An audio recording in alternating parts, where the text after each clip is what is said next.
मुख्याध्यापिका पत्नीनं शिक्षक पतीला विष देऊन संपवलं। मुख्याध्यापिका पत्नीनं शिक्षक पतीला बनाना शेक मधून दिलं विष। पतीच्या मृतदेहाला विद्यार्थ्यांच्या मदतीनं चौसाळा जंगलात नेऊन जाळलं।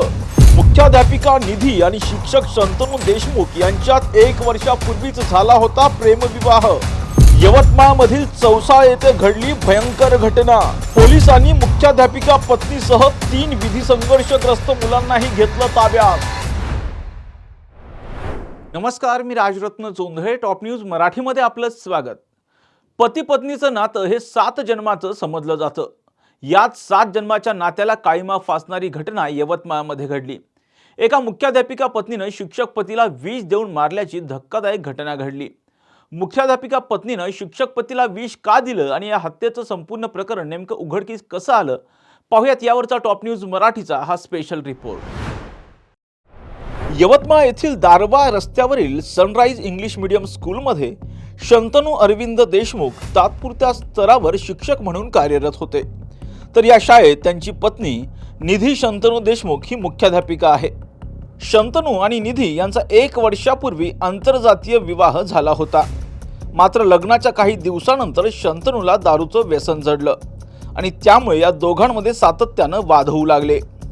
दारू पिण्यासाठी पैसे न दिल्यास पती शंतनू याने मोबाईलमधील तिचे अश्लील छायाचित्र आणि व्हिडिओ व्हायरल करण्याची धमकी द्यायला आणि मारहाण करायला सुरुवात केली। नेहमीच्या या त्रासाला कंटाळून पत्नीनं पती शंतनूचा काटा काढायचं ठरवलं। 13 मेच्या दुपारी तिने इंटरनेटवर विष तयार करण्याचा व्हिडिओ पाहिला आणि त्यासाठी लागणारं साहित्य बाजारातून खरेदी केलं। त्यानंतर रात्री पती शंतनू दारूच्या नशेत घरी येताच त्याला बनाना शेक मध्ये विष मिसळून दिलं। ते पिता शंतनू काही क्षणात जागीच ठार झाला। त्यानंतर पत्नी निधीनं ही बाब शिकवणीसाठी येणाऱ्या 3 विद्यार्थ्यांना भावनिक करत सांगितली। त्याचबरोबर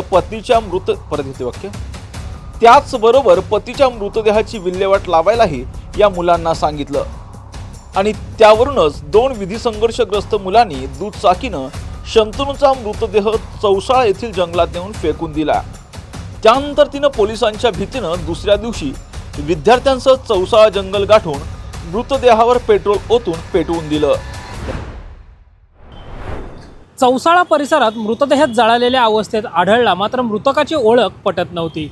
शंतनू देशमुखच्या मिसिंगची तक्रार पोलिसांमध्ये दाखल केली नव्हती, त्यामुळे पोलिसांनी गुप्त माहितीच्या आधारे तपास करण्यास सुरुवात केली। शंतनू देशमुख हा आपल्या मित्रांसोबत दारू पिला होता, ज्याचा व्हिडिओ पोलिसांकडे होता। त्या व्हिडिओमधला शर्ट आणि शंतनू देशमुखच्या अंगावरील शर्ट एकसारखाच होता, ज्या आधारावर पोलिसांनी तपास केला आणि पत्नी आणि भावाला ताब्यात घेतलं। या प्रकरणी आता आणखी कोणते खुलासे समोर येतात हे पाहणं महत्त्वाचं असणार आहे। कॅमेरा पर्सन अमित भागवतसह Sanket Deshpande, top news Marathi, Pune. Technical आणि इंजिनिअरिंग एज्युकेशन देणारी नामांकित university BTech electronics and computer engineering 2025-26 या शैक्षणिक वर्षासाठी रजिस्ट्रेशन सुरू। पात्रता गणित विषयासहित इयत्ता 12वी उत्तीर्ण।